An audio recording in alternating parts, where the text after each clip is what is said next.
My name's Chris Werling. I want to tell you a story about a man today, and the man I refer to as my grandfather, Walter Werling. He's a hero to me, and the reason he's a hero is not because he was a rich and famous guy. It's because he was a humble servant for God. When I used to walk the hallways of Central Lutheran, there's a plaque, and I would always stop at that plaque and my chest would kind of puff and I'd feel great. And the reason I'd feel great is because I got to see my grandfather's name. Didn't know why it was on that plaque, I just knew it was a cool thing. There's a story that was years ago. It's been talked about those farmers that got together and picked up the limestone in southern Indiana. And I knew my grandfather was part of that crew that went to southern Indiana when the union workers went on strike.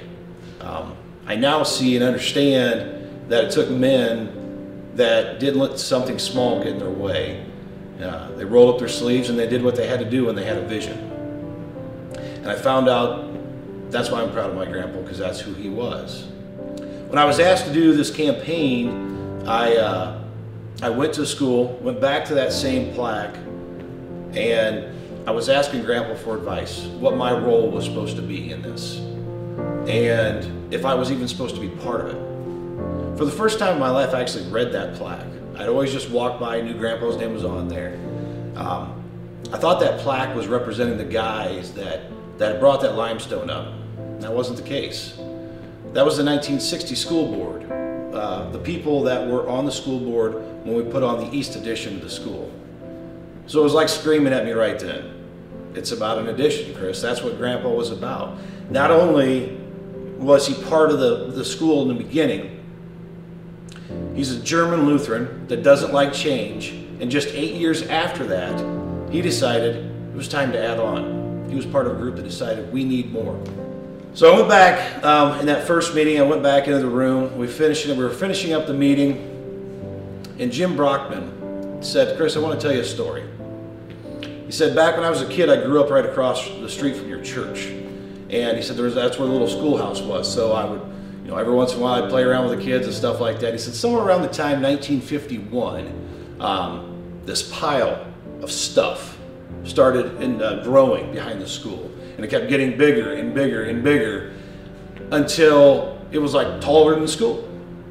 And he said that stuff was scrap from all the local farmers, including your grandfather. They were getting that scrap together to make money to build the school. And I, walked out of that meeting with a smile on my face, proud again. And I just thought that was a neat story. Then I got home and I started thinking about that more, and I said, that story's a lot bigger than that. These were all post-Depression farmer guys. They didn't get rid of anything. By the farms, you could tell that. And the reason was because you didn't just go to the local hardware store when something broke. You went out back, you took a bolt off, you took a gearbox off, you did what you had to do to put the tractor back together, get back in the field, and get it done again.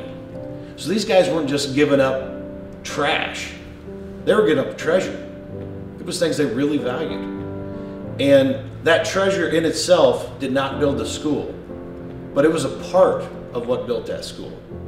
They had no idea that 64 years later, that same treasure is still giving to kids.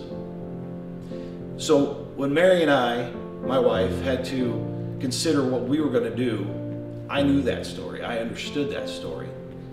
It's kind of hard to not look at that and want to do something. You have to do something. Mary and I don't have a lot of money. I told Mary, I said, it's our time and it's our turn. And now we've got to give like what was given to us. We knew it was going to be a sacrifice. We knew it was going to be hard, like sacrifices always are.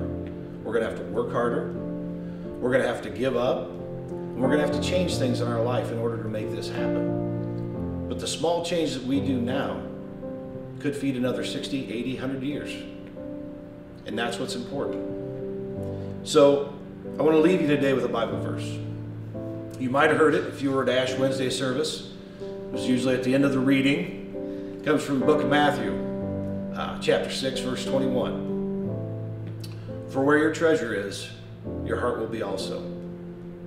And if your treasure is Central Lutheran School, follow your heart. Thank you for your support of Central Lutheran.